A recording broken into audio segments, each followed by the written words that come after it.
अहिले गफ नगरिहालौँ। हामी यो देशको ठग्ने मान्छेहरूलाई हामी रुवाएर छाड्छौँ र यति चाहिँ हामी गरेरै छाड्छौँ।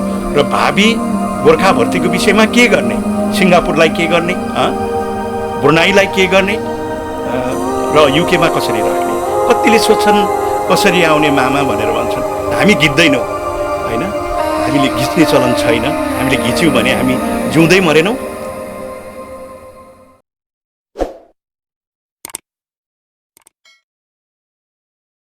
थ्याङ्क यू, नमस्ते। पहिलो कुरा, यति टाढोबाट आउनुभयो। म यो घर होइन, मेरो डेरा हो। यो चौथोपल्ट मैले डेरा लिएको। अब 2 महिनामा फेरि घर साउले लखड्दैछ। तर अर्को घर निकै राम्रो र सस्तो पाएको छु। मसँग धेरै मान्छेहरू आश्रितहरू हुन्छ। मलाई धेरै कोठा भएको घर चाहिन्छ, त्यसले गर्दा अर्को कोठा सर्नु छ। र यति टाढोबाट आएर अहिलेको जुन अवस्था छ, बडो दुःखदायी अवस्था, तपाईँहरूले च्यालेन्ज लिएर आउनुभयो। तपाईँको मिडिया टिमलाई मेरो र गोर्खालीहरूको तर्फबाट धन्यवाद। अहिले अब साँच्चै भन्नुपर्दा यो हल्ला मात्रै गरेर बस्दैछौँ। एक प्रकारले गफ गरेर काम चाहिँ के गर्नु नसकिने, टेलिफोनबाट मद्दत माग्ने, मद्दत दिलाउने, अथवा यसो गरौँ उसो गरौँ भनेर सल्लाह गर्ने टेलिफोनबाट। तापनि विशेषतया कोभिडले गर्दा हामीलाई यो आन्दोलनमा अत्यन्तै असर पर्यो भने दुर्भाग्यता हामीले हिजोको मितिसम्म 55 जनाभन्दा म जस्ता मभन्दा पनि तन्नेरी हाम्रा गोर्खालीहरूले हामीलाई छाडेर जानुभयो। दिदीबहिनीहरू पनि भान्जीधरी एकजना बितिन्। यो अवस्थामा हामीले कसरी चाहिँ ती बुढाबुढीहरूलाई जोगाउने भन्ने नै हाम्रो चिन्ता हो। र यसमा यहाँ स्थानीय के अरे काउन्सिलरहरू अथवा राजदूतहरूसँग, राजदूतावास अधिकारीहरूसँग के कसरी चाहिँ सहयोग पुर्याउने भनेर छलफल भइरहन्छ। र त्यही क्रममा मुख्य कुरो भनेको 2टा समस्या अहिलेको लागि। आन्दोलनलाई चाहिँ यो मानवीय संवेदनशील घडीमा यो विषयलाई केही समय रोकौँ। काम अगाडि बढिसकेको छ। ब्रिटिस सरकार कुनै पनि हालतमा भाग्न पाउँदैन वार्ताबाट भन्ने सबैको निष्कर्ष भएकोले गर्दा अहिले 2टा समस्या। एउटा चाहिँ बचाउनमा बुढाबुढीहरूलाई खानापिना किन्ने पैसा नभएर होइन, बजार सबै ओपन छ। तर बुढाबुढीहरू किन्न जान नसकेको अवस्थामा उनीहरूलाई कसरी खाना उनीहरूकै पैसाले पुर्याइदिने होइन, अथवा अरू यहाँको काउन्सिलहरूले जुन दिएको छ त्यो कुराहरू कसरी डेलिभर गरिदिने, त्यो एउटा समस्या भने। मुख्य कुरा भनेको समस्या भनेको मेडिकल। जिपी सबै बन्द छ। जिपीमा जानको लागि पहिला टेलिफोनबाट हामीले अपोइन्टमेन्ट लिनुपर्छ अङ्ग्रेजी भाषामा। त्यो त बुढाबुढीले सक्दैन, इभन मलाई पनि कठिन पर्छ कहिलेकाहीँ मेडिकल कुरा होइन। अनि जबरजस्ती कसैको सल्लाह सहयोगले अपोइन्टमेन्ट लिदियो। अनि डक्टरले बाई टेलिफोन तपाईँलाई के भयो मिस्टर राई, मिस्टर गुरुङ के भयो ल भन्नुहोस् भनेर सोध्छ। बुढाबुढीले त्यो के सोध्यो थाहा हुन्न। अनि बुढाबुढीले के दुःख पाइराखेको छ, मुटु दुख्या छ कि किडनीको प्रब्लम छ कि पेट दुख्या छ कि बुढाबुढीलाई थुप्रो समस्या छ। त्यो मेडिकल टर्ममा मलाई यो दुःख भएको छ भनेर डक्टरलाई भन्न पाउँदैन, सक्दैन।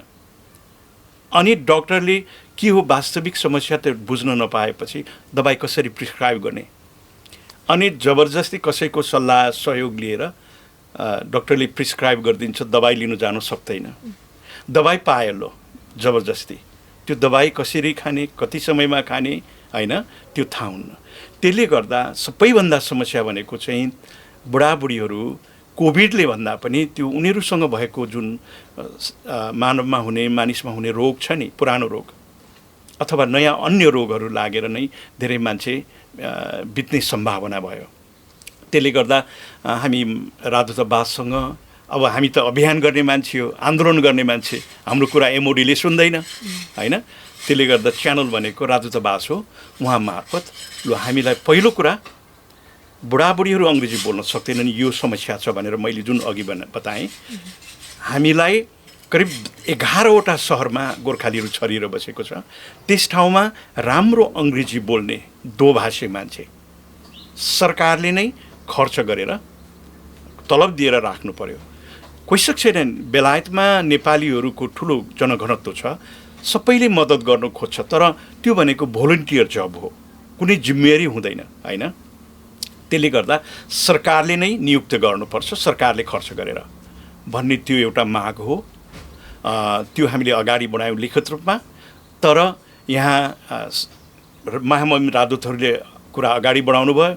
यहाँ विभिन्न गोर्खालीका चम्चीहरू छ, हामी गर्दैछौँ, हामी गर्दैछौँ, हामी समस्या समाधान गर्छौँ भनेर उल्टो जवाब दिए। त्यसले गर्दा त्यो हुन सकेको छैन। अब हाम्रो भाग्यमा छ भने कोभिड बिस्तारै जाला। त्यसले गर्दा हामीले योभन्दा अगाडि जुन प्रकारले सहयोग गरेका थियौँ त्यो प्रकारले गर्न सक्छौँ होला। र हामीले इन्टरप्रिटर पाएनौँ। तर यो मेरो समस्या जुन मैले बताएँ, यो भनेको चाहिँ 2008 सालदेखि नै यो देशको सरकार माननीय पत्रकारहरूलाई भनेको हुँ। अब गोर्खालीहरूले पेन्सन, क्षतिपूर्ति, यो रिडन्डेन्ट्सहरूले पाउनुपर्ने कुरा, विधवा आमाहरूले पाउनुपर्ने कुरा हैन, यी कुराहरू पाए भने धेरै गोर्खाली आउँदैन। तिमीहरूले सेटलमेन्ट मात्रै दियो भने यहाँ भत्ता खान 10,000 परिवार आउँछ भनेको 20,000। ती बुढाबुढीहरू अङ्ग्रेजी बोल्नु सक्दैन, एकदमै समस्या हुन्छ। पेन्सन क्षतिपूर्ति उनीहरूको दियो भने उनीहरू नेपालै बस्छ र यहाँ आउने भनेको तन्नेरी हामी जस्तो म आएर बस ड्राइभर गरेँ हैन, सेक्युरिटी गार्ड छ विभिन्न ठाउँमा हैन, त्यसरी काम गर्ने मान्छे मात्रै आउँछ। ब्रिटिस सरकार तिमीहरूलाई पनि घाटा हुन्छ, बुढाबुढीहरू यहाँ बिजोक हुन्छ। त्यसले गर्दा सेटलमेन्ट पनि देऊ, त्यो हाम्रो अधिकार हो। अर्को पेन्सन राइट बन्नु ओभरअलली गोर्खालीको अधिकार देऊ भन्दाखेरि यहाँको सरकारले मेरो कुरा सुनेन र पार्लिमेन्टमा मेरो अङ्ग्रेजीले नपुगेर कतिपय अभद्र कुरा पनि गरेको छु। If I were a politician like you I would have been solving this problem long time ago. Are you a politician भनेर यहाँको 40-45 जना मान्नेहरूलाई थर्काएँ। भरे मेरो मिसेसले घरमा आएर झन्डै मारे, त के को होस् त यसरी थर्काउने, तँलाई शर्म लाग्दैन, डर लाग्दैन भनेर मेरो मिसेसले मलाई घरमा आएर थर्काकी छिन्। त्यति बेलादेखिको माग यसपालि हामी पुरा भएन। त्यसले गर्दा अहिले बुढाबुढीहरूलाई एकदमै मुस्किल छ। तर म धन्यवाद दिन चाहन्छु नेपाली समाजलाई, गोर्खालीहरूलाई। उहाँहरूले सक्दो सहयोग गर्नुभएको छ, तर त्यो सहयोग प्रशस्त मतलब आवश्यक अनुसार छैन। अब अर्को कुरा, हामीले हाम्रो गोर्खालीको लागि मात्रै गरेर भएन। हाम्रो धेरै दाजुभाइ दिदीबहिनीहरू नेपालमा छ, गोर्खालीहरू पनि छन्। हामी चाहिँ यहाँ बस्ने, नेपालको लागि चाहिँ केही नगर्ने, नेपाल गरिब राष्ट्र छ हैन। त्यसले गर्दा हामी साथीहरूसँग सल्लाह गरेर अब नेपालको लागि पनि हामीले केही गर्नुपर्छ। दुईवटा कुरा गर्नुपर्छ। पहिलो कुरा चाहिँ ब्रिटिस सरकारले अहिलेसम्म हामीलाई 205 वर्षसम्म शोषण भेदभाव गरेर हामी राई लिम्बू गुरुङ मगरहरू ध्वस्त भयौँ। हामी पछि पऱ्यौँ नेपालमा, एउटा गतिलो मन्त्री भएन। हामी हरेक कुरामा पछि पऱ्यौँ, देश गरिब भयो। दोस्रो विश्वयुद्धको समयमा नेपालले 10 लाख पाउन्ड ब्रिटिसलाई लड्नको लागि आर्थिक सहयोग गरेको थियो अरे। भने त्यो राइफलको बोट बनाउन काठ धरिदिएको। गाउँघरको सबै तन्नेरी बन्नेरी 14 वर्षदेखि माथिको मान्छेहरू त्यो लुरे लाङ्गर र लाटा बाहेक अरू कोही पनि थिएन। छोरालाई मन पराउँदाखेरि बाउलाई लाने भए मात्रै म भर्ती जान्छु भनेपछि बाउलाई धरी भर्ती गरेर लगेको कहानी छ। भनेपछि ब्रिटेनले हामीलाई अहिलेसम्म आर्थिक रूपले विशेष त शोषण गरेको हुनाले गर्दा देश गरिब भयो। गर्न सक्ने, बोल्न सक्ने मान्छेहरू सबै भर्ती भएर आयो, देश गरिब भयो। यो अवस्थामा अब गरिब राष्ट्रलाई ब्रिटिसले मद्दत दिनुपर्छ हैन। हाम्रो अधिकार एकापट्टि छ। यो कोभिडले गर्दा हामी केही समय पर्खेका मात्रै हौँ हैन, सबैको सल्लाह त्यही छ भने अहिले नेपाल सरकारलाई मद्दत दिलाउनुपर्छ भनेर हामीले महामहिमलाई भन्यौँ। ल महामहिमज्यू, गोर्खालीले के गर्यो ब्रिटेनको लागि त्यो तपाईँलाई थाहा छ। यो कुरा चाहिँ ब्रिटिस सरकारलाई सम्झाएर सक्दो आर्थिक सहयोग लिनुपर्छ भनेर हामी सबैले अनुरोध गऱ्यौँ। र गरेपछि महामहिमजीले तुरुन्तै ब्रिटिस सरकारसँग कुरा गरेर पहिलोपल्ट 1 अर्ब करिब 20 करोड रुपियाँ प्राप्त गर्यौँ र यो चाहिँ गोर्खालीहरूको ठुलो योगदान र नेपाल र ब्रिटेन बीचको लामो सम्बन्धको कारणले गर्दा यो कोरोनालाई व्यवस्थित गर्नको लागि अथवा भिड्नको लागि ब्रिटेनले यति सहयोग गरेको हुँ भनेर लिखत नोटमै लेखिएको छ ज्ञानराजजी भनेर भन्नुभयो। अनि मैले चाहिँ खुसी मानिनँ। त्यो 1 अर्ब 20 करोड रुपियाँ भनेको त केही पनि होइन। हामीले त खरबौँ 50औं खर्ब गुमाएको छौँ, प्रत्यक्ष अप्रत्यक्ष होइन। त्यसले गर्दा म खुसी छुइनँ, गोर्खालीहरू पनि खुसी हुन्न, म मेसेज पास गर्छु भनेपछि सबै गोर्खालीहरूले यो त भएन, दियो भने धेरै दिन लिनुपर्छ सक्दो भनेपछि फेरि महामहिमज्यूले के पहल गर्नुभयो, अर्कोपल्ट फेरि 1 अर्ब 40 करोड रुपियाँ गरेर अहिले नेपाललाई 2 करोड 60 करोडभन्दा बढी यो कोभिडसँग भिड्नको लागि ब्रिटिस सरकारले सहयोग गरेको छ भने अर्कोतिर अब हामीलाई हाम्रो विद्वान बुद्धिजीवीहरू धेरै हुनुहुन्छ। हामी लाउरे मात्र लड्दैनौँ होइन, राजनीति गर्ने मान्छे पनि छ, कानुनविदहरू, ह्युमन राइटिस्टहरू हुनुहुन्छ, पत्रकारहरू हुनुहुन्छ। लो गोर्खालीहरू तिमीहरूले देशको लागि त्यति त गर्यौ, त्यो भन्ने कुरा जनताले सिधै पाउँछ पाउँदैन, तिमीहरूले पनि जनतालाई बचाऊ भन्ने उहाँहरूको निर्देशन सल्लाहले गर्दा अहिले हामी कति हुन्छ गोर्खाली दाजुभाइहरूलाई गुहारेर जति सक्दो धेरै चामल जनतालाई घर घरमा पुर्याउने हामीहरूको अभियान छ नेपालमा। अनि मैले त म त गरिब मान्छे छु, 22 वर्षमा म भुक्का नागा मेरो तापनि मेरो पेन्सन छ। पेन्सन म काइली बुहारीलाई बाँड्नु लगाउँछु नेपालमा, आमालाई, भाइ बहिनीलाई। त्यहाँबाट अहिले तिमीहरूले पेन्सन पाउँदैन, 50,000 यो चामल बाँड्ने अभियानलाई दिनु भनेर भनेको अहिले बिहान उनीले बुझाएको रिसिट आइपुगेको छ होइन। त्यही प्रकारले सबै ब्रिगेड गोर्खाजमा रहनुभएको दाजुभाइ दिदीबहिनीहरूलाई यो धर्मको काममा दया गरौँ। हाम्रो इज्जत ठुलो छ, जे भए पनि ब्रिटिस गोर्खाहरू भन्छन्, बेलायतमा छन् भनेर भन्छन्, सबैले यसो आधी बोरा 1 बोरा चामल किनिदिनुहुन्छ। अनि हाम्रो नेपालमा पक्का पक्का अभियन्ताहरू नेपालमा हुनुहुन्छ, उहाँहरू क्याप्टेन लेफ्टेन अथवा वेल इस्टाब्लिस्ड भाइहरू जो अलिकति सामाजिक राजनीतिक रूपले आर्थिक रूपले बलिया छन्, उहाँहरूले चाहिँ नेपालमा बाँड्नुहुन्छ। र अहिले म चाहिँ बढी कसरी हुन्छ बढीभन्दा बढी चामल किन्ने पैसा जनता के अरे दाजुभाइ दिदीबहिनीहरूसँग मागिरहेको छु। यो कुरा बताउँ भने मैले दुःख गरे कुरा यो आधी घन्टा लाग्छ, तर तपाईको म एक प्रकारले मलाई बाध्य बनायो। मैले जुन काम गर्नुपर्ने म बाध्यतावश गरिरहेको छु, किनभने यो अत्यन्तै राष्ट्रिय महत्त्वको विषय हो पहिलो कुरा। अनि हजारले दुःख पाएका छन्, यो कहानी गरेर साध्य छैन। मैले पार्लियामेन्टमा हाम्रो दुःख सुनाउँदा 2 घन्टा 55 मिनट बोल्नु परेको थियो र पनि हाम्रा गोर्खालीका दुःखहरू, राष्ट्रले भोग्नु परेको समस्या मैले बताउन सकेको थिइनँ। तर छोटकरीमा भन्नुपर्दा अब यो ठुलो विषय, अत्यन्तै जटिल विषय भएको हुनाले गर्दा र अन्य सङ्गठनहरूको क्रियाकलापले गर्दा यो आन्दोलन नै ध्वस्त हुने भएकोले गर्दा अब सानोतिनो तपस्या त्यागले हुँदैन भनेर हामीले चाहिँ सहयोग नलिने होइन, लिने हो, तर त्यो ट्रान्सपरेन्ट हुनु पर्यो हैन। हामीलाई धेरै आवश्यक पनि छैन हैन।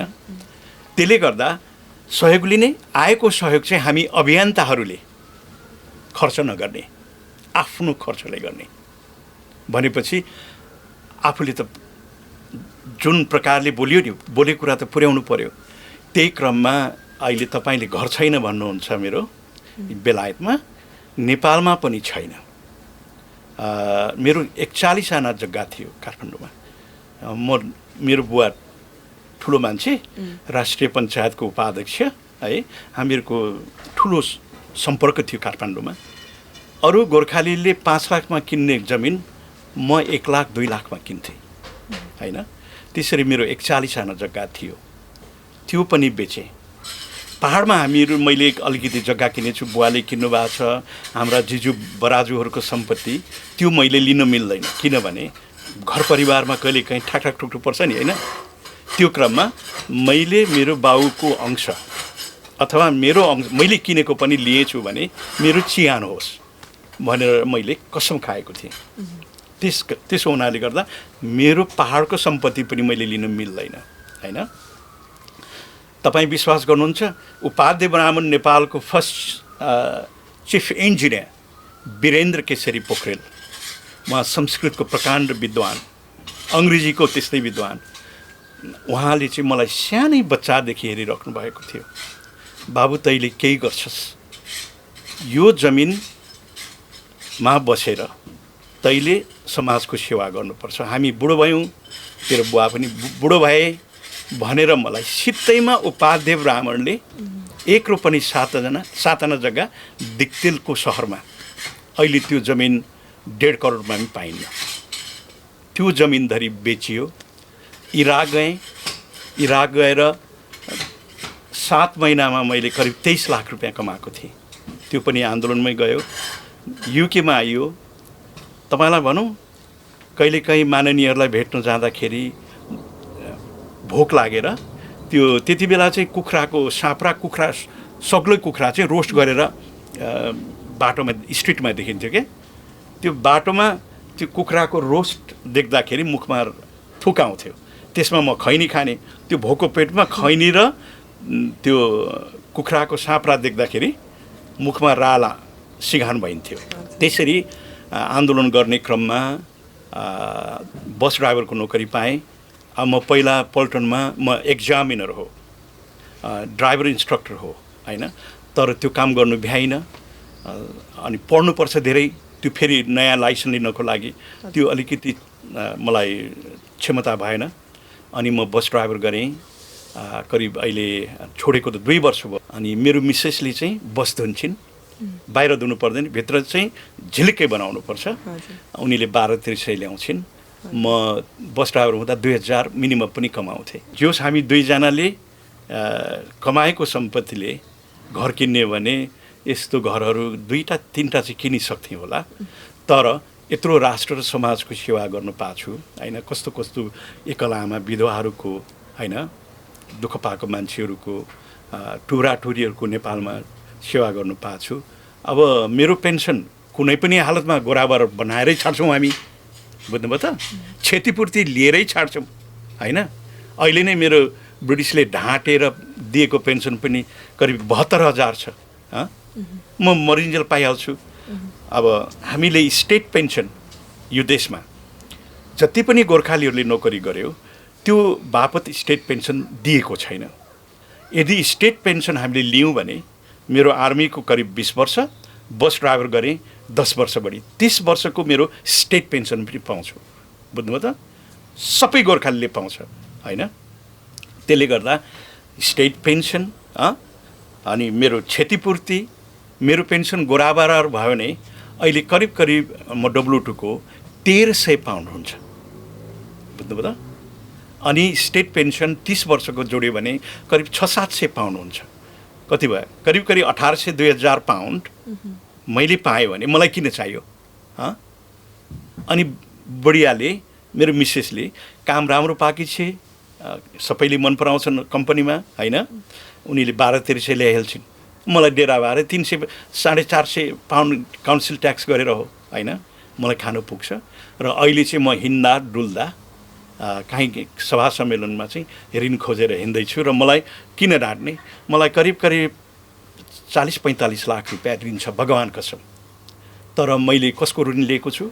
जसलाई मैले पढाएँ, उनीहरू ठुलो उन्नति गरे, उनीहरूले निर्व्याजी पैसा दिएका छन्। मेरो अहिले काका बाबुहरू यहाँ थुप्रा छन् बेलायतमा, होइन? उनीहरूको धेरै सेवा गरेको छु। उहाँहरूले चाहिँ बेनिफिट बचाउनुहुन्छ अनि मलाई सापटी दिनुभएको छ, कसम भएदेखि। अब उनीहरूले यहाँ बेनिफिट खाइसक्दैन, होइन? अनि उनीहरूले उबारेको पैसा मलाई ऋण दिनुभएको छ। कतिलाई मैले ऋण लगाएर यहाँ ल्याएको थिएँ, ऋण खोजेर ऋण लगाइदिएर, होइन? त्यसरी जिन्दगी बाँचिरहेको छ।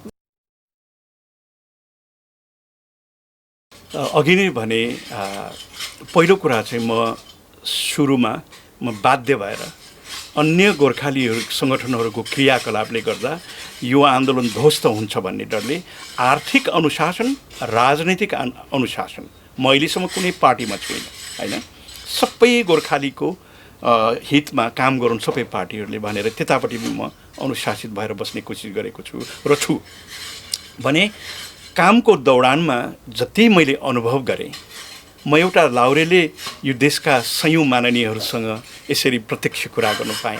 नेपालका राजनेता कोसँग म चिन्दिनँ, कसले मलाई माया गर्नुहुन्न, पत्रकार विद्वान बुद्धिजीवीहरूले होइन भने मलाई त्यसमा एउटा सन्तुष्ट छ। भने पहिलो कुरा म कहिलेकाहीँ साह्रो पर्छ, कहिलेकाहीँ श्रीमतीसँग झगडा हुन्छ, उनीको पैसा कहिलेकाहीँ धेरै खर्च हुँदा, अनि हामी के कुरा गर्छौँ भने हामीले अरू मान्छेलाई हेर्नुपर्छ। अरू गोर्खालीहरूको हालत के छ हेर्नु त, त्यस्तो बुढाबुढीहरू कति बिजोग भएर बसेका थिए नेपालमा। अहिले यहाँ आएर पनि पैसा मात्रै सबै होइन, छोराछोरी साथमा छैन। 75, 80, 85 वर्षको बुढाबुढीहरू एक्लै बौलाया जस्तो भएर कोही मान्छे नभएर राति दिन रोएर बसेका छन्। भोक लाग्दा आफूले पकाएर खानु सक्दैनन्, चिया तातो बनाएर खानु सक्दैनन्, सपिङ गरेर खानु सक्दैनन्। भेट्यो कि रुन्छन्, अनि हामी रुन्छौँ, सिधै कुरा। अनि अरू जस्तो त मैले दुःख भोग्नु परेको छैन नि। म त भाग्यमानी हो नि, अहिलेसम्म मलाई कुनै रोग छैन। मजाले के अरे युकेमा मित्यबेही भएर मन परेको चिज खानु पाएकै छु के अरे होइन। बुढियाले ल्याएको पैसा नै खानु हामीलाई ठिकै हुन्छ, के अरे उब्रिन्छ अलिअलि होइन। अनि बुढियाले पनि अरूलाई पनि दिन्छे, दयालु छ जे भए पनि। तपाईँको गोर्खालीको दुःख मान्छेले सुन्यो भने नि लाउरी नभएको मान्छेहरू रुन्छन्। विशेषतया भर्ती भएदेखि उनीहरूको उमेर 60-65 वर्षसम्म उनीहरूले काम गरिरहनु परेको छ, रात दिन। परिवारसँग भनौँ न बिहे गरेको 40 वर्ष भयो होला, उनीहरू 10 वर्ष पनि परिवारसँग बस्नु पाएको छैन होइन। अहिले बेलायतमा आएर हामीलाई सुख छ भन्छ होला होइन। अब हामीलाई यहाँको काम भनेको सेक्युरिटी गार्डहरू, क्लिनरको काम गर्नुपर्छ। हस्पिटलमा अहिले कोभिडको बेला हाम्रो दिदीबहिनीहरूले कति च्यालेन्ज लिनु परेको छ होइन। हेर्दाखेरि बेलायत गएको छ भनेर भन्छन्, अथवा नेपालमा सानोतिनो घर छ, के अरे ठुल्ठुलो बिल्डिङ छ भन्छ। त्यो यति दुःखले आर्जिएको सम्पत्ति हो।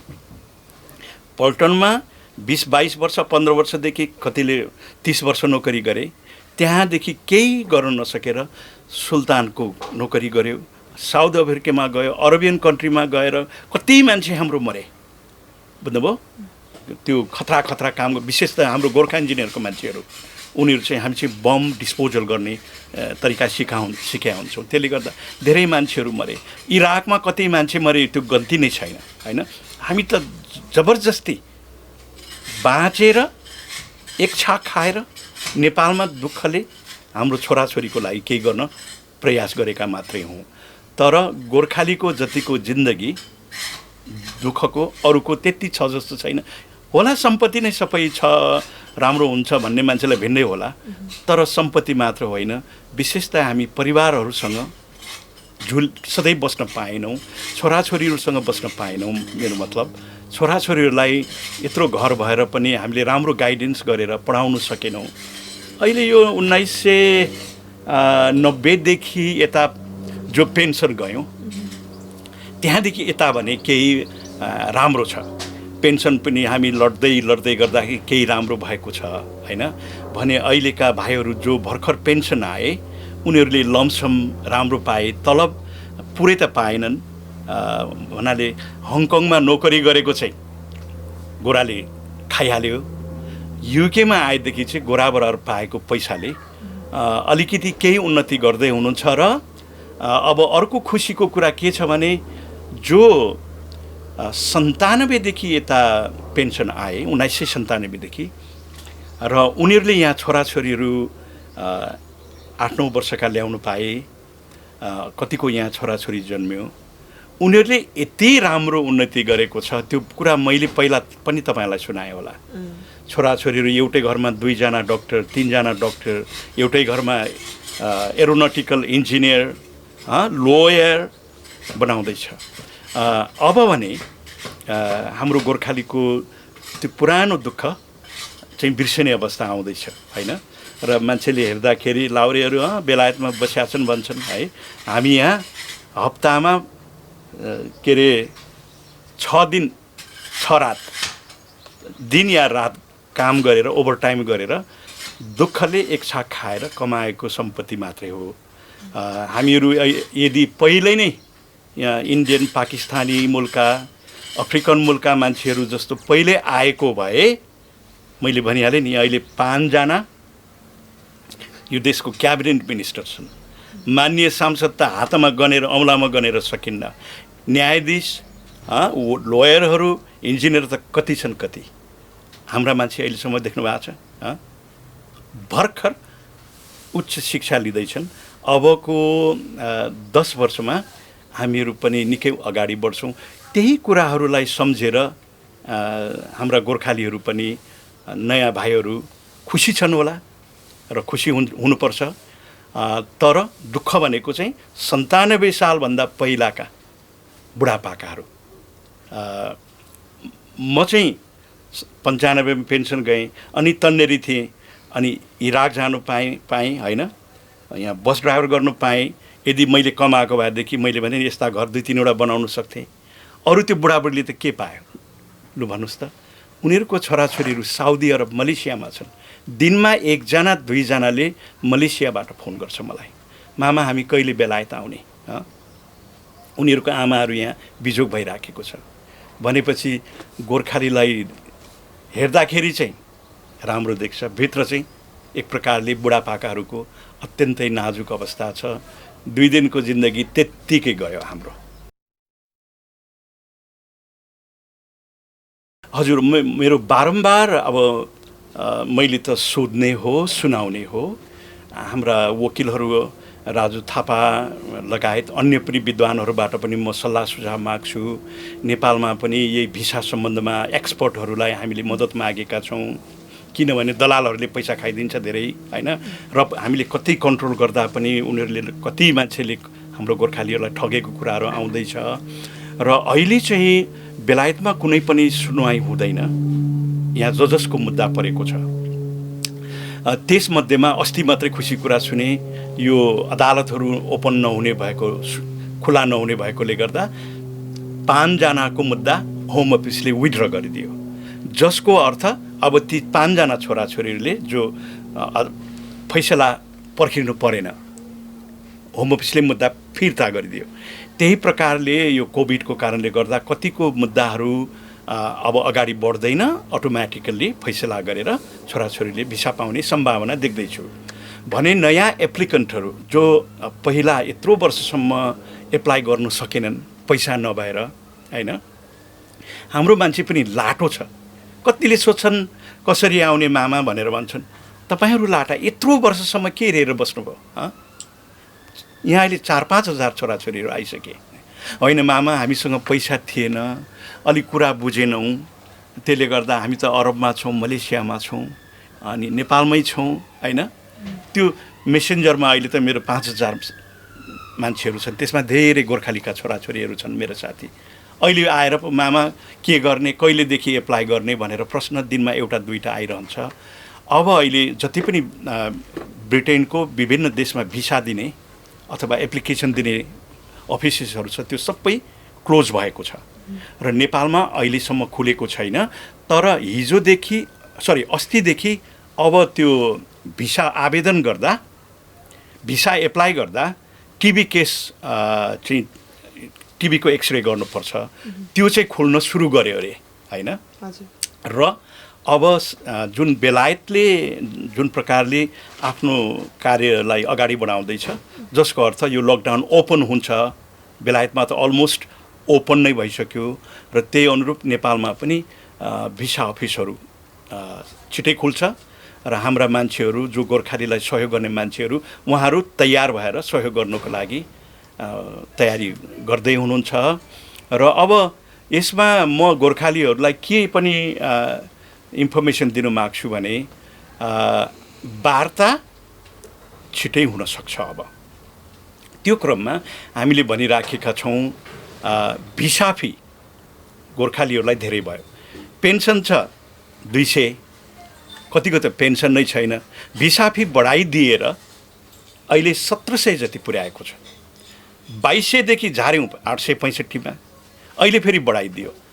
नेपालीलाई गोर्खालीलाई 1700 पाउन्ड भिसाफी भनेको त्यो त घरबारी नै बेच्नुपर्छ। एउटा मात्रै कसैको 3-4 जना छोराछोरी छन्, भएन ती मद्दत गर्ने वकिलहरू जस्तो कि लीला मास्केजीलाई हामीले अनुरोध गरेका छौँ।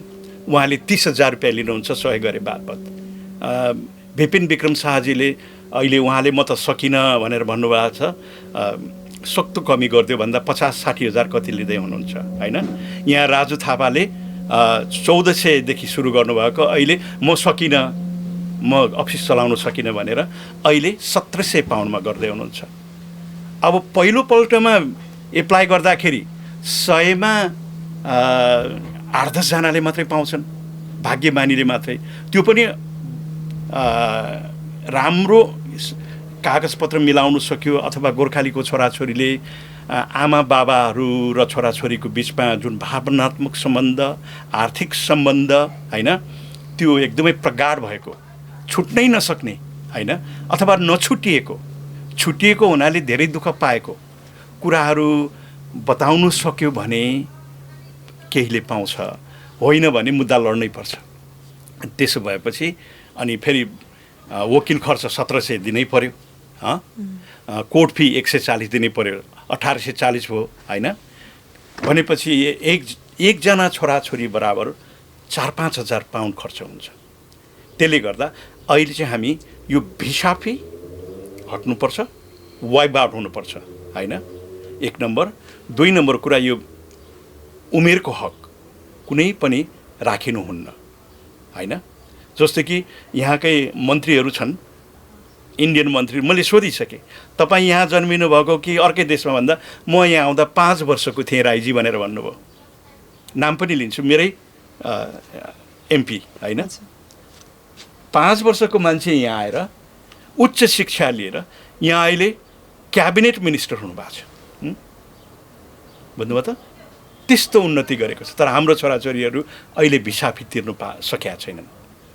त्यसले गर्दा कुनै पनि समयमा अथवा कुनै पनि हालतमा उमेरको हद राखिनुहुन्न, किनभने हामीलाई ऐतिहासिक अन्याय भयो।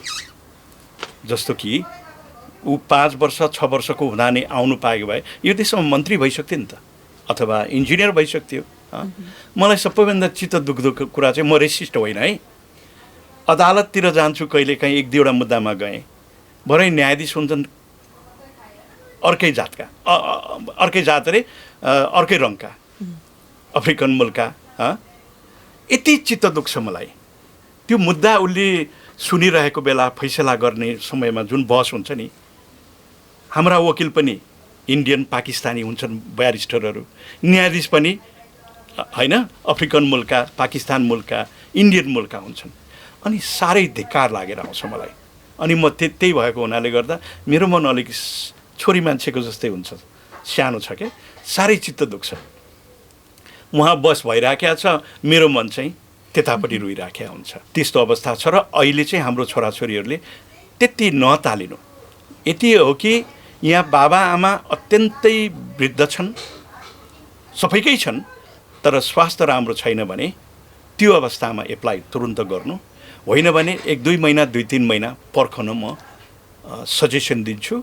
त्यसले गर्दा एटलिस्ट भिसाफी मात्रै हामीले हटाउन सक्यौँ र त्यो उमेरको हद हटाउन सक्यौँ भने धेरै छोराछोरीहरूले सजिलै बेलायत आउनु पाउने सम्भावना छ। र हाम्रो आन्दोलन मध्येमा 13वटा मैले पहिल्यै भने, त्यसमा हवाई काण्डको मुद्दा हामीले लिगली लड्ने भन्ने हाम्रो ब्रिटिस सरकार, नेपाल सरकार र गोर्खाहरूको बिचमा सहमति भएको, तर हामीले लिगल एड पाएनौँ। त्यो मुद्दा त्यत्तिकै थामिएर बसेको छ। त्यो झन् महत्त्वपूर्ण विषय छ है। त्यो हवाई काण्डमा जाने मान्छेहरू मैले देखाएको छु नेपालमा बिचो। म लाउरे हङकङको थोरै तलब भए पनि केही त आउँथेँ नि, तर उनीहरूले छोडेर उनीहरूलाई खाली खुट्टा नेपालमा पठाउँदाखेरि नेपालमा उनीहरूको बिजोग देख्दाखेरि म रोएको छु। किनभने म चाहिँ अब नेपालमा सबैले चिन्ने परशुराम राईको छोरा भनेपछि सबैले चिन्ने अनि मलाई दुःख सुनाउनुहुन्थ्यो क्या। त्यसले गर्दा म धेरै मान्छेसँग धेरै मान्छेको दुःख देखेको छु र त्यो दुःखको विरुद्ध हाम्रो हक अधिकार ल्याएर सुख लिनको लागि मैले यो काम गर्ने ठुलो अवसर चाहिँ पाएको छु भनेर महसुस गर्छु। म सानातिना थुप्रै उन्नति गरेका छौँ। मुख्य कुरो लाउरेलाई गोर्खालीलाई ठग्ने लाउरेहरूलाई तह लाछौँ क्या। नत्र भने अहिले कति हजार गोर्खालीलाई लाउरे नेता हुँ भन्नेहरूले नि 1 अरबभन्दा त अहिलेको मूल्यमा धेरै ठगिसके। त्यो ठग्नबाट बचाएका छौँ है। अरू सानातिना कुराहरू अहिले 5,000 छोराछोरीहरू बढी ल्याइसक्यौँ हामीले होइन। र सबैभन्दा घमण्ड चाहिँ के गर्छु भने म जति पनि बेलायतमा होस् नेपालमा होस् विद्वान बुद्धिजीवीहरूसँग यो गोर्खालीको इस्युमा कुरा गर्दाखेरि है जहिले पनि हामीले जितेका छौँ। यहाँका मान्य सांसदहरू यहाँका मिडियाहरू हाम्रा कुरा सुनेर गोर्खालीलाई अत्यन्तै अन्याय भयो भनेर भन्नुहुन्छ। त्यो म जहिले पनि भन्छु। मेरा साथीहरू मलाई भेट्नु के अरे ब्रिटिस मान्छेहरू मेरो डेरामै आउनुहुन्थ्यो होइन पहिला तर पछि चाहिँ आउनुहुन्न। किन थाहा छ? भन्नै पर्छ हामी गोर्खालीले भोटै दिनु पाउँदैन, आइएलआरले भोटै दिनु पाउँदैन। त्यो भएपछि बन्द गरेको छ। तर पनि कतिपय आउनुहुन्छ होइन। तर अहिलेसम्म यो देशको मन्त्रीसँग यसरी नै दोहोरो तर्कहरू गर्दा होइन मान्य सांसदहरूसँग तर्क गर्दा हरेक दृष्टि त वैचारिक रूपले हामीले जितिसकेका छौँ। अन्याय भएको छ, ब्रिटिसले गोर्खालीलाई ठगेको छ भन्ने कुरा प्रमाणित गराइसकेका छौँ। त्यसले गर्दा अत्यन्तै जोस जागर झन् बढेर आएको छ। तर यति हो कि हाम्रा पाउँदरहरू कहिले पाउने होइन र कति पाउनेमा एउटा समस्या छ। मैले भन्नुपर्छ यो अहिलेका नवयुवक भाइहरू र त्यो समयमा पैसा कतिले कमाउने मौका पाए के भन्नाले युके धेरै बस्न पाए, उनीहरूले राम्रो पैसा कमायो। हङकङमा बस्नेले हामीले कमाउनु पाएनौँ होइन। र अलिकति व्यापारिक माइन्डेड मान्छेहरूले समयमा इन्भेस्ट गरे नेपालमा होइन। ती मान्छेहरूले चाहिँ हाम्रो आन्दोलन त गर्नुपर्छ तर हाम्रो माग बढी भयो, गोराले दिनु सक्दैन। धेरै ठुलो माग भएपछि उनीहरू दिनै सक्दैन अनि हामीले अरूले पाउँदैन भन्ने खालको एउटा सानो जमात छ, 5-10% मान्छे छ है। तिनीहरूलाई एमओडीले खेलाइराखेको छ। हामीसँग भएको कुराहरू हामी के गर्दैछौँ त्यो कुराहरू इन्फर्मेसन दिन्छ जस्तो लाग्छ। कतिपय मान्छेहरू मसँग हिजो यति क्लोजली काम गर्ने मान्छेहरू, मलाई मद्दत दिने मान्छेहरू होइन अथवा गोर्खालीको फरमा बोल्ने मान्छेहरू अहिले हामीसँग छैन। बुझ्नुभयो? अहिले तिनीहरू हाम्रो छेउमा पनि आउनु माग्दैन, डराउँछ गोरादेखि होइन। त्यसले गर्दा र साँच्ची नै भन्ने हो भने हामी गोर्खालीले जुन सन्धिको मर्म र भावना छ अथवा जुन मानवाधिकार छ, मानिसहरूलाई विभेद गर्न पाइन्न होइन। जातको भरमा रङ्गको आधारमा विभेद गर्नु पाइँदैन। त्यसको आधारमा ब्रिटेनले गोर्खालीहरूलाई तिर्नु पर्यो भने ब्रिटेनको त एउटा ब्याङ्क 1-2वटा ब्याङ्क नै खाली हुन्छ जस्तो लाग्छ। जहाँ कि हामीले धेरै हिसाब गऱ्यौँ। एकजना कर्पोरल 15 वर्ष नोकरी गरेको मान्छेको हिसाब गर्दा नि मिनिमम पनि 3 लाख पाउन्ड अहिलेको बजार भाउमा है। बुझ्नुभयो त? 1970मा 10 पाउन्डको भाउ अहिले करिब 500 भन्दा बढी हुन्छ। 10 पाउन्डको भाउ 500 पाउन्ड बराबर हो। बुझ्नुभयो त? यहाँ गोराहरूसँग हामी कुरा गर्छौँ, तिमीले यो घर कतिमा किनेको भनेर भन्दाखेरि मैले 7,000मा किनेको भन्यो होइन। अहिले कति पुग्यो भने 2,50,000 त मिनिमम हुन्छ भनेर भन्छ। बुझ्नुभयो त? त्यति बेला गोर्खालीले पाउनुपर्ने कुरा पाउँदै आएको भए र अहिले ब्रिटिसले गोर्खालीलाई दर्जा अनुसार र नोकरी अनुसार दिनु पर्यो भने एक्जाम्पलको लागि एउटा कर्पोरललाई 3 लाख पाउन्ड दिँदा पनि पुग्दैन भनेपछि 1947 सालदेखि यता करिब 50,000ले नोकरी गरेका छौँ हामीले। 50,000 मान्छेलाई सरदर मिनिमम 3 लाख अथवा अफसरहरूको त हिसाब गऱ्यो भने 30 वर्ष नोकरी गरेको गोर्खा मेजरलाई त 1 मिलियन पाउन्ड दिए पनि पुग्दैन के। उसको जुन मेहनत उसले जुन गुमाए नि त्यो ब्रिटिसले फिर्ता गर्यो भने 1 मिलियन पाउन्डले पनि पुग्दैन। भनेपछि हामीलाई 20औं खर्ब अहिले दिनु पर्यो भने गोर्खालीहरूको सबै कुराहरू चित्त बुझाएर दियो भने 20 बिलियन पाउन्डले पनि पुग्दैन। बुझ्नुभयो? एमओडीले नै त्यो 2008मा मैले होम सिलेक्ट कमिटीको मिटिङ राख्न यहाँको एमपी मार्टिन सल्टर उपाध्यक्ष हुनुहुन्थ्यो। उहाँलाई चाहिँ मैले भने मेरो बुवा पनि मान्य हुन्, मेरो बुवा आर्थिक समितिको सभापति हुनुहुन्थ्यो होइन, अनि अरू विभिन्न समिति थियो। त्यस्तै यहाँ समिति छैन भन्दा हा Gyanraj, I am the vice chairman of home affairs select committee, I know what you mean भनेर अनि I will tell to Keith Vaz, do you know him भनेर भन्यो। तर त्यो किथ भ्याज भन्नेले चाहिँ अहिले उहाँ मान्य हुन्न, उहाँलाई एउटा ठुलो मुद्दा लाग्यो। 35 वर्ष नोकरी गरेका किथ भ्याज भनेको इन्डियन मुलका मान्छे, उहाँ चाहिँ अध्यक्ष हुनुहुन्थ्यो। अनि उहाँले नै गोर्खालीहरूलाई हामीलाई बोलाउनु भयो। हामीले 661 कि 58 जना मानिनेलाई चिठी लेख्दा तिमीहरू गोर्खालीहरू यहाँ आएर आन्दोलन गर भनेको हुनाले म 2005मा यहाँ आएको है। अनि म उहाँलाई चिन्छु, उहाँले नै हामीलाई बोलाएको भनेपछि okay we will set up the meeting भनेर मिटिङ राख्यो। अनि त्यति बेला चाहिँ मलाई पुरानो गेसोले त्यो मिटिङमा मैले मिटिङ राख्नु लगाउने यहाँको मान्यहरूलाई भनेर मलाई मिटिङमा बस्नु नदिएको। बुझ्नुहुन्छ किन? ज्ञानराजले यो मिटिङमा आएर बोल्नु पायो भने सेटलमेन्टको पनि कुरा गर्छ होइन, पेन्सन क्षतिपूर्ति पनि कुरा गर्छ, अनि हामीले सेटलमेन्ट पनि पाउँदैन भन्ने। त्यसले गर्दा यसमा जवानाहरूको ठुलो खेल छ। बुझ्नुभयो त? उनीहरूको भनाइ चाहिँ के भने सेटलमेन्ट लिने, सेटलमेन्ट लिएपछि अनि लड्दै जाने अनि पेन्सन क्षतिपूर्ति लिने। उहाँहरूको मेरो भनाइ चाहिँ हुन्न। त्यसो गऱ्यो भने बुढाबुढी धेरै मर्छ, आफ्नो पाउँदर नपाइकनै मर्छ। 2008देखि अहिले 2020सम्म हामीले कति हजार आमा बाबुहरू गुमायौँ होइन, र अहिले किन यो बिजोग हुनु पर्यो भनेपछि म चाहिँ त्यो बोल्ने, मलाई मिटिङबाट बस्नु नदिने। तर म जबरजस्ती त्यहाँ मिटिङमा बसेर यो कुराहरू राख्दा एमओडीको डिरेक्टर जेनरलले माननीयहरूलाई जवाफ दिँदाखेरि यदि गोर्खालीलाई सेटलमेन्ट दियो भने यिनीहरूको पेन्सन पनि दिनुपर्छ भनेर भन्यो। कति दिनुपर्छ भन्दा 2 बिलियन पाउन्ड हामीले तिर्नुपर्छ आउँदो 10 वर्षमा भनेर भने जस्तो लाग्छ है। अनि मैले भने जबरजस्ती मैले बोल्नु पाएको थिइनँ, मेजोरिटी केन्द्रहरू त्यहाँ सबै छ साँच्ची मैले गफ गरेको हो भने है। लास्टमा मैले बोल्नु त पाएको थिइनँ, हात जबरजस्ती उठाएर त्यो 2 अर्बले पुग्दैन। तपाईँहरूलाई पैसाको आवश्यक छैन, बुर्नाईदेखि कति ल्याउनुहुन्छ?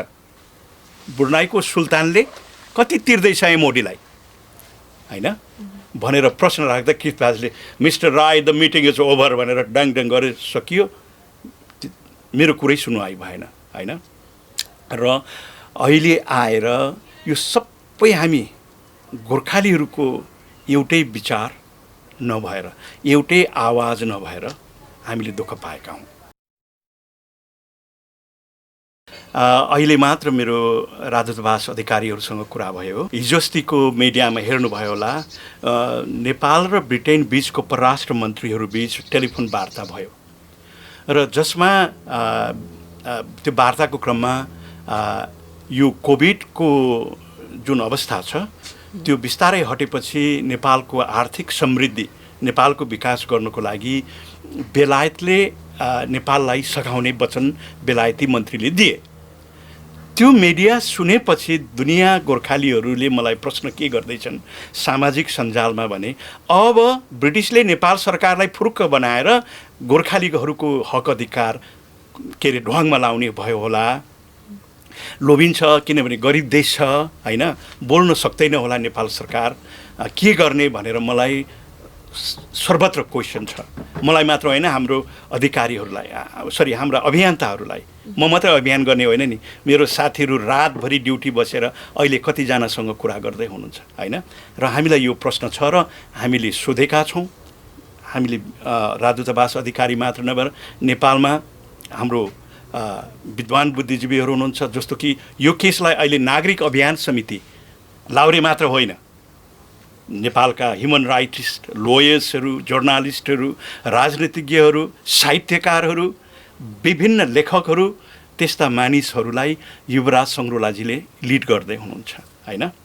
र उहाँले चाहिँ हिजो अस्ति मात्रै रक्षा मन्त्री, राष्ट्रपति, परराष्ट्र मन्त्रीलाई त भेट्नु भएको छैन होला, अनि प्रधानमन्त्रीले बोलाउनु भएको छ मलाई, तपाईँहरू त्यहाँ धेरै हुनुहोस् है, मान्छे बचाउनुहोस्, बेलायतमा सकेमा नेपालमा पनि मान्छे बचाउनुहोस्, मान्छे भोकै मर्दैछ र अब सबै कुरा पोजिटिभली अगाडि बढ्दैछ भनेर भन्नुभएको छ भने यतापट्टि राजदूतावासबाट अहिले बिहान मात्र खबर आयो, जुन कुराहरूमा अथवा दुईटा मन्त्रीको बिचमा गोर्खालीहरूको समस्या समाधान गर्ने नभनिए पनि दुईटा देश बिचमा भोलि कुरा हुँदा प्रायोरिटी नम्बर 1 मा गोर्खालीको इस्यु आउँछ होइन। किनभने यो त अगाडि नै सुरु भइसकेको कुरा हो होइन। योभन्दा अगाडि पनि अन्य विषयलाई थाँती राखेर गोर्खालीको समस्या चाहिँ समाधान हुनुपर्छ भनेर हाम्रो राजदूतहरूले बारम्बार यहाँका अधिकारी मन्त्रीहरूसँग कुरा गरिराख्नु भएको छ भने हामीले पोलिटिकल लबिङ गरेर यहाँका माननीय सांसदहरूलाई भेटेर यही कुरा गरिरहेका छौँ। लो, ब्रिटिस सरकार वार्ताबाट भाग्न खोजेको अनुभूति छ हामीलाई होइन। लो, तपाईँहरूले ब्रिटिस सरकारलाई दबाब दिनु पर्यो र बाध्य बनाउनु पर्यो कि यो समस्या लम्बिएछ भने धेरै मान्छे दुःखमा मर्छ, ब्रिटिसको बेइज्जती हुन्छ होइन। हामीले कस्तो प्रकारको आन्दोलन गर्ने पर्ने हामीलाई थाहा छ होइन। हामी कुनै हालतमा पनि पछि पर्दैनौँ। त्यसले गर्दा तपाईँहरूको सरकारलाई, ब्रिटिस सरकारलाई ठिक ठाउँमा ल्याउनु पर्यो भनेर उतापट्टि लबिङ गर्दैछौँ। र अब यो कोभिड जानसाथ कुरो 2-4 हप्ता होइन वार्ता गर्नको लागि सहयोग गरौँ होइन। अब हाम्रो नेपालमा वार्ताको समिति गठन भइसकेको छ होइन। कसले चाहिँ नेपाल सरकार र गोर्खालीहरूको प्रतिनिधित्व गर्ने र वार्तामा के बोल्ने, के माग्ने ब्रिटिस सरकारसँग, र भावी गोर्खा भर्तीको विषयमा के गर्ने, सिङ्गापुरलाई के गर्ने, ब्रुनाईलाई के गर्ने र युकेमा कसरी राख्ने होइन। यो विषयमा छलफल हुँदैछ भने सबैभन्दा पहिला कुरा यो हामीले रगत आँसु पसिना जुन बगाएका छौँ र जीवनभर लाउरे भनेर बाहिर चाहिँ हामीलाई सुख शान्ति छ भन्ने, हामीहरूको हृदय रोएको, हृदय जलेको चाहिँ कसैले नदेख्ने, यस्तो गम्भीर विषय चाहिँ नेपाल र ब्रिटेन सरकार बिच वार्ता हुनैपर्छ र हुन्छ। भएन भने अनि हामीले के गर्ने, गोर्खालीले विद्वान बुद्धिजीवीहरूले अन्तर्राष्ट्रिय अदालत, अन्तर्राष्ट्रिय संस्थामा लगेर ब्रिटिसलाई ठाडो टुप्पी बनाइदिन्छ। त्योभन्दा बढी नबनौँ। हामी यहीँ 10 डाउनिङ स्ट्रिट अगाडि के गर्दछौँ अहिले गफ नगरिहालौँ। हामी यो देशको ठग्ने मान्छेहरूलाई हामी रुवाएर छाड्छौँ। ल, यति चाहिँ हामी गरेरै छाड्छौँ। अहिले मात्र मैले हाम्रो लीला मास्केजी र क्याप्टेन रमेश श्रेष्ठजी जो एटी एयरवेजको पाइलट हुनुहुन्छ, मेरो एकदमै सहयोगी साथीहरू, उहाँहरूले विभिन्न साथीहरूको संस्थाहरूको मद्दत लिएर मैले पनि त्यहाँ 20,000 दिएको थिएँ होइन। उहाँहरूले करिब 30 लाख रुपियाँले झन्डै 500 कति मान्छेलाई राहत वितरण गर्नुभयो, यति दुखी गरिबहरूलाई। र उहाँको अनुसार 1500ले 25 केजी चामल आउँदो रहेछ होइन। भनेपछि मेरो 50,000ले कति आयो, एटलिस्ट 20 बोरा चामल त आयो भने अन्य साथीभाइहरूले लो पक्कै चामल खुलाउने र धर्म गर्ने विचार हो भने म पनि दिन्छु भनेर टेक्स्ट आउँदैछ, फोन आउँदैछ, मेसेन्जरमा मेसेज आउँदैछ होइन। आशा छ हामी गोर्खालीहरूले हाम्रो जुन इज्जत छ, प्रतिष्ठा छ, बेलायत लाउरे गएको लाउरेहरू देशलाई माया मार्यो, हामीलाई याद गरेन भनेर नभनुन् र धेरै आशा गरेका छन्। हामीले पनि अब सक्दो भन्दा धेरै चामल किनेर हाम्रा साथीहरू, मैले भने नि अभियन्ताहरू जो सामाजिक आर्थिक हरेक रूपले राजनीतिक रूपले सचेत मान्छेहरू त्यहाँ हुनुहुन्छ, नेपालमा हुनुहुन्छ।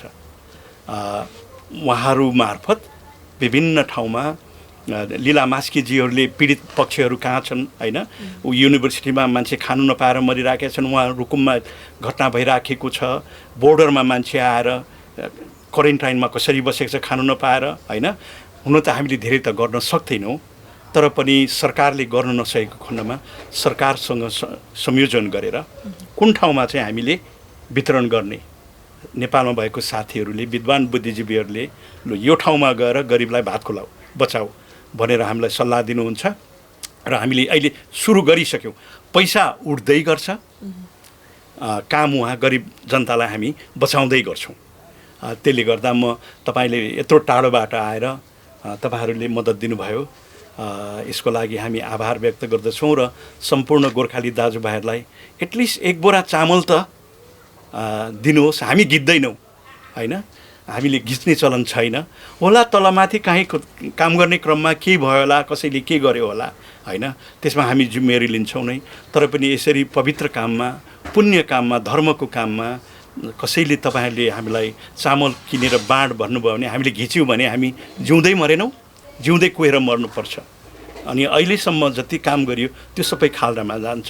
मेरो विनम्र बिन्ती सबैलाई सक्दो सहयोग गरिदिनु होला, 2-4 क्यान बियर नखाइदिनु होला। Thank you.